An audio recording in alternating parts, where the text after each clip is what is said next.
Hello and welcome back to the channel. It'll soon be the 4-month anniversary of Suicide Squad Killed the Justice League's release. Not that many people are going to be celebrating. Oh my god, bro. But today I wanted to break down why this game went the way it did, why it failed.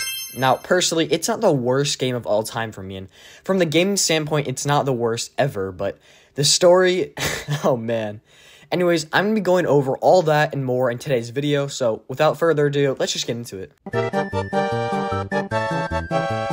Suicide Squad Kill the Justice League. While I do enjoy playing it, I also acknowledge that the game is ass. Also subscribe to Arkham Boss. I just think it's insane that I went into Suicide Squad knowing that I was going to be disappointed, and came out of it being even more disappointed than I expected to be. Like, how do you do that? How does that happen? Don't even get me started on Suicide Squad Killed the Justice League. F that game. Stupid f. But whoever you are, there's some basic things we can all agree upon if you're a fan of the Arkhamverse. What the actual So the first topic I want to bring up in regards to the game continuing downward spiral is the actual gameplay itself. First off, yes, it's a live service game, but that doesn't mean it can be as uniform as it is, because holy sh**. For the first few hours, you have a great time blasting away at different enemies around Metropolis. But soon enough, really soon actually, you begin to realize that all the different enemies around Metropolis are the exact same, or practically the same. There's only a few different variations. What the game does try to do to stop you from realizing this is by adding in various types of different missions, escorting, taking down giant brainiac cannons, and so forth. But the biggest issue with these is that people you continuously fight and protect against are the exact same. You either have your big heavy hitter, the basic troop, and some random various ones like a sniper who just harass you across the map. And with the game having so many of these small missions, it becomes extremely repetitive extremely quickly. But what was nice, which was a way to combat this uniformness, was the various weapons. Now, I actually really did enjoy the weapons in the game, especially being able to switch around with the different characters. That portion of the game I really liked. Harley's guns were great and made the progression actually feel like you're progressing. And of course, alongside these basic troops, you've got the boss fights. So yeah, the boss fights are rough, in my opinion. They dragged on for way too long, doing the exact same things. The stages didn't feel like stages, and they're pretty easy even in the hardest difficulty, which is a big gripe for me. And of course, lastly, Brainiac's boss fights were just copy and pasted from the original Justice League member boss fights, which was an awesome sight to see after grinding an already boring uniform season. How many lives will you destroy? To go and fight another uniform and similar boss fight, it was rough, but again, going back to the weapons, they were great, and being able to switch between different characters in the squad, it was pretty nice. But that's enough about the troops, let's move on.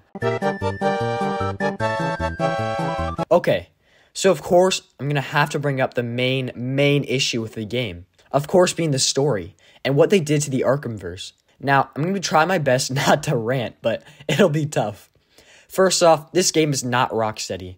None of the characters felt like they weren't just hollow shells with some exceptions. What Rocksteady was able to do with a majority of their characters in the original 3 Arkham games was amazing. Gordon, Bruce, Barbara, Joker, all of these characters felt so full of life and real in the games. While in Suicide Squad, they were just live service, let's get the mission done sort of characters. Which, sadly, isn't even the worst part, because they f***ed up. And before I begin on what they did to the characters, I legit believe Warner Bros. Will come out and say these Justice League members are not in our Arkhamverse, or they're clones, or some other bullshit excuse because they realized what they did. Or maybe they're planning it all along for the final season, but I don't know. Because without that, they've killed off Batman, Robin, and so many other amazing characters, whilst killing Batman off with a single shot to the head. Which, from experience, we know that can't kill Bruce with everything he survived in the past. On a park bench by Harley, who is another character that feels extremely different, but in my opinion, actually in an okay way. Obviously, they imitated the DC Cinematic Universe's Harley Quinn, which is personally one of my favorites, but they could have made her so much more original. What I will say, though, on the characters, Warner Bros. Able to make some decent ones. Like Amanda Waller, who though is very uniform through all of her appearances throughout DC, they did her very true to her character. And one that may surprise you is Superman, who the glimpses we see of who he once was, in my opinion, they did a great job. This Superman definitely looks like how these TikTok videos feel.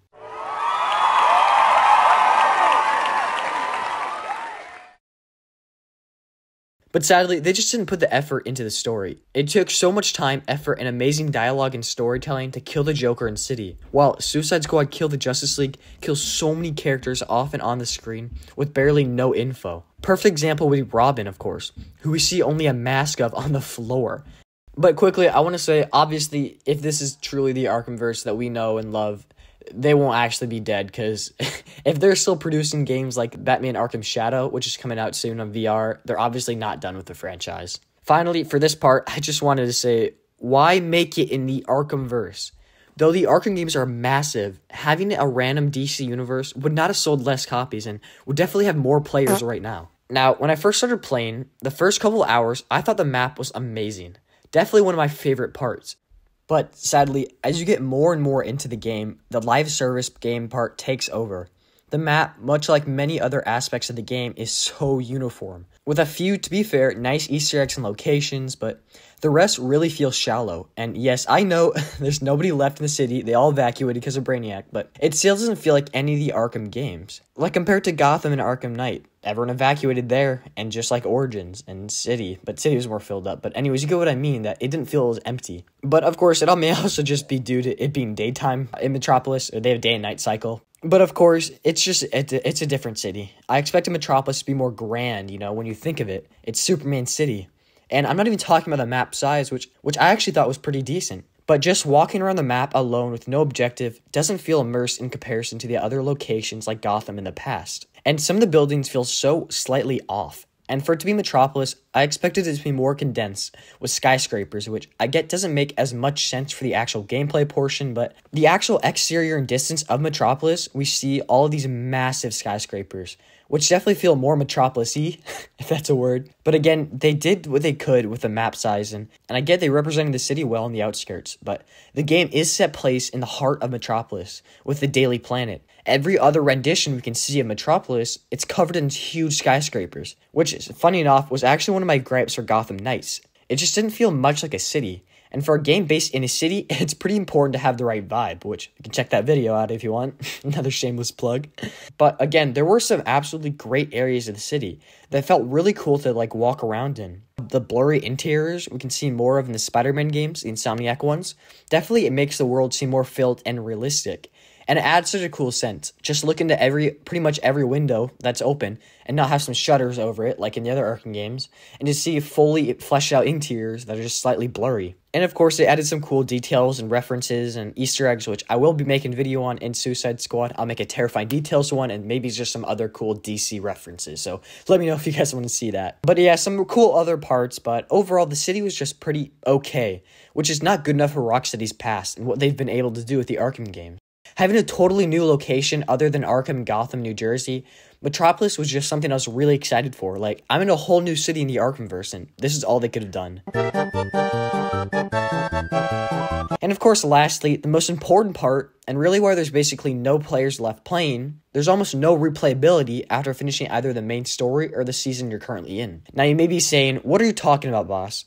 Well, this almost goes hand in hand with what I mentioned earlier with the uniformity of the missions and enemies. After completing the main story, really the most exciting parts, you're given a plethora of other missions to complete afterwards, like of course any live service game. But these are literally exact same missions you were grinding 30 minutes before, just to end up doing them again. For example, when the first part of Season 1 came out with the Joker a month ago, I was sick, and so I decided to grind it all out and get him.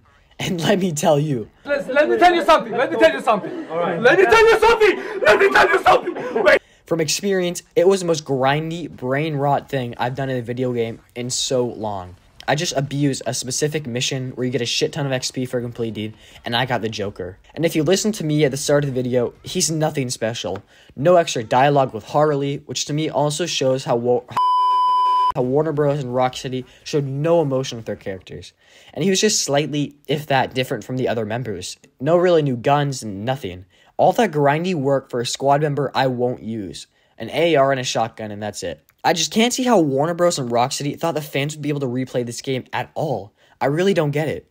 But I will say is that none of the other Arkham games, of course, have the best replayability compared to other games, besides just doing missions you've yet to finish during the main story.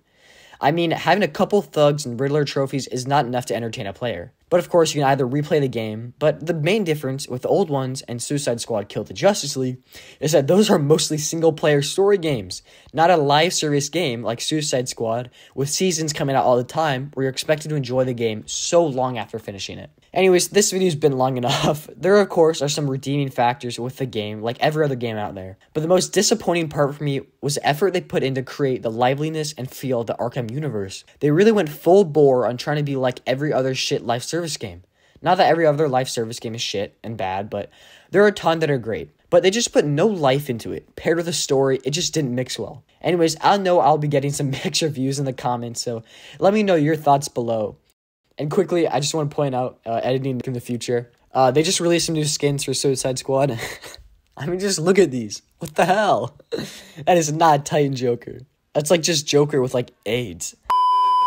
Anyways, I'll get some mixed reviews in the comments, so let me know your thoughts down below on the game and what I talked about today.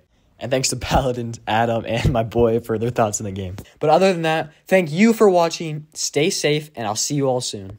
Goodbye.